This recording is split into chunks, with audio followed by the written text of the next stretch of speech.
Patuloy na tinututukan ng DOST ang research and development sa bansa para mapabuti ang kalidad ng pamumuhay ng mga Pilipino. Ang sentro ng balita mula kay Rod Lagusad. Rod? Ninya, tama, research and development. Dito patuloy na nakatutok ang Department of Science and Technology. Sa pre-SONA special sa programming ng Bagong Pilipinas ngayong araw, binigyan din ni Secretary Renato Sodom Jr. na makakatulong ito para magkaroon ng social at economic development o mapabuti ang kalidad ng pamumuhay ng mga tao. Anya, nakaangkla ang kagawaran sa strategic pillar na nakasuporta sa agenda ni Pangulong Ferdinand R. Marcos Jr. Kasama na dito ang promosyon ng kalusugan kung saan nakapaloob ang tulad ng nutrisyon, access sa tubig, clean energy at maayos na kapaligiran. Isang halimbawa dito ng resulta ng research and development ay ang RX Box.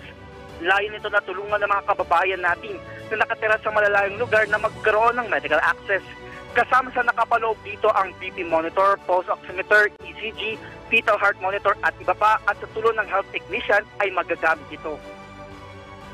Ito rin ang utos sa atin ng ating mahal na Pangulo na scale up yung mga technologies na na-produce ng DOST at mga universities, ma-commercialize para dumami pa ang makinabang.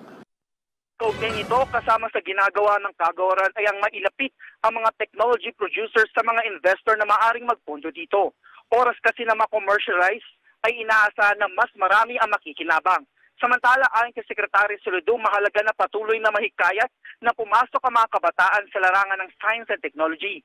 Bukod sa pagbibigay ng scholarships kasama sa inutos ni Soludo sa Science Education Institute na maituro sa mga kabataan ang entrepreneurial skills training. Anya, sa pamamagitan nito, makakatulong ito para makapagtayo ng mga start-up sa mga researcher. Ninya? Maraming salamat, Rod Lagusad.